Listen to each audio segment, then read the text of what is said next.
Hello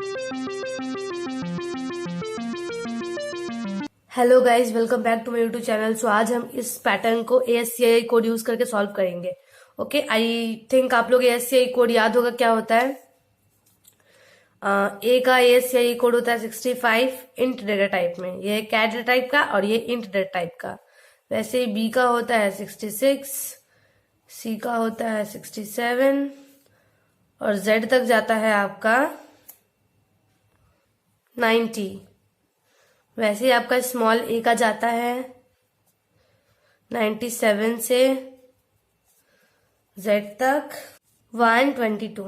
okay, सो हम इसी को यूज करेंगे। सबसे पहले हम इंट में ये लिखेंगे, और अगर आपको इसको कैर में करना है तो सिंपली आपको ए के अंदर स्टोर है इंट ए के अंदर स्टोर है 66, और अगर आपको इसको कैर में लेके जाना है यानी सी बी में लेके जाना तो सिंपली आपको कैर को ब्रैकेट में करके ए लिखना है। तो इसका वैल्यू जो होगा वो आपका आउटपुट में ऑटोमेटिकली बी आ जाएगा।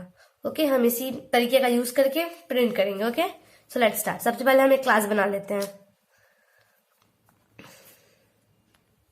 अब हम वेरिएबल्स डिक्लेयर करते हैं, इंट आई और जे, ये दोनों लूप के वेरिएबल्स है। ओके, अब हम अपना फॉर लूप शुरू करेंगे।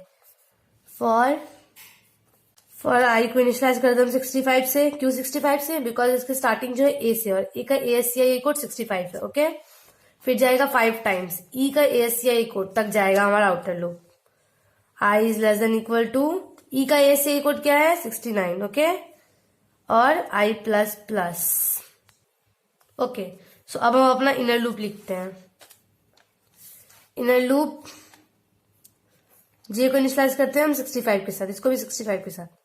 Okay, j is less than equal to i. I क्यों? क्योंकि देखो सबसे पहले 1 टाइम, फिर 2, फिर 3, फिर 4, फिर 5। सो आई की वैल्यू वैसे ही जाएगी, है ना। फॉर द फर्स्ट इटरेशन इसका जो वैल्यू होगा पहले 65 होगा, मतलब 1, फिर 66 यानी 2, फिर 67 यानी 3। ओके, हमारा जो इनर लूप है वो आई टाइम्स रन करेगा। ओके, अब हम जे को इंक्रीमेंट करते हैं। ठीक है, हम अपना स्टेटमेंट लिखते हैं प्रिंट का, सिस्टम डॉट प्रिंट। क्या करेंगे? कैरेक्टर ब्रैकेट में प्रिंट आई करेंगे, और ये जो प्लस है इसे आप स्पेस देने के लिए कर सकते हो। ठीक है, बस ये लिखेंगे स्टेटमेंट में, आई प्रिंट करेंगे हम कैर के साथ, मतलब ये जो भी है 65 का कैर डेटा टाइप प्रिंट होगा। ओके, ASCII कोड में चेंज होके ये हमारा हो गया इनर लूप। और अब हम आउटर लूप में नेक्स्ट लाइन में जाने के लिए, ओके, इसके अंदर कुछ नहीं लिखेंगे हम।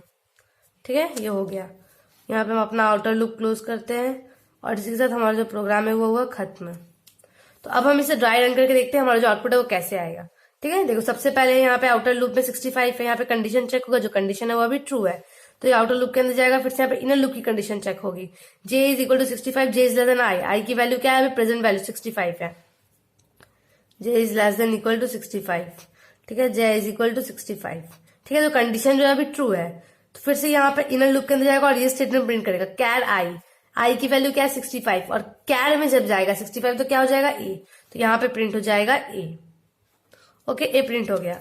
आगे फिर से जे की वैल्यू बढ़ेगी और 66 हो जाएगी। 66 होने के बाद फिर से यहाँ पे कंडीशन जो है वो चेक होगा, कंडीशन जो है फॉल्स हो जाएगा, तो इनर लूप हमारा टर्मिनेट होगा। ये वाला स्टेटमेंट फिर एग्जीक्यूट नहीं होगा। इनर लूप खत्म हुआ, फिर से ये वाला स्टेटमेंट एग्जीक्यूट होगा, नेक्स्ट लाइन में चला जाएगा। यहाँ कुछ प्रिंट नहीं होगा, बस सिंपली नेक्स्ट लाइन से हमारा आउटपुट आएगा। ओके, फिर से यहाँ पे आई की वैल्यू बढ़ेगी। आई की वैल्यू पहले थी 65, अब हो जाएगी 66। ठीक है, 66 होने के बाद फिर से यहाँ पे कंडीशन चेक होगा, कंडीशन जो है वो सही है, तो लूप के अंदर जाएगा और फिर से यहाँ पे इनर लूप की कंडीशन जो चेक होगी, जे इज इक्वल टू 65, यहाँ पे फिर 65 है, और यहाँ पे 66, जे is less than equal to 66। For the first time देखो कंडीशन जब चेक होगा तो कंडीशन जो है वो ट्रू है, 65 और लेस देन इक्वल टू 66, तो कंडीशन जो है वो ट्रू है ना। 65 लेस होता है 66 से, तो ये इनर लूप के जाएगा और फिर से ये स्टेटमेंट प्रिंट करेगा, कैर आई। आई की प्रेजेंट वैल्यू क्या है अभी 66, और कैर में जब जाएगा 66 तो क्या हो जाएगा बी, तो यहाँ प्रिंट हो गया बी। ठीक है, फिर से यहाँ पे जे की वैल्यू बढ़ेगी, बढ़ के हो जाएगी इस बार फिर से 66। फिर से जो है कंडीशन चेक होगा, j is less than equal to 66 है या नहीं, जो कंडीशन है वो ट्रू है, तो फिर से वाला स्टेटमेंट एग्जीक्यूट होगा और कैर आई फिर से प्रिंट होगा, यानी यहाँ फिर से बी प्रिंट होगा।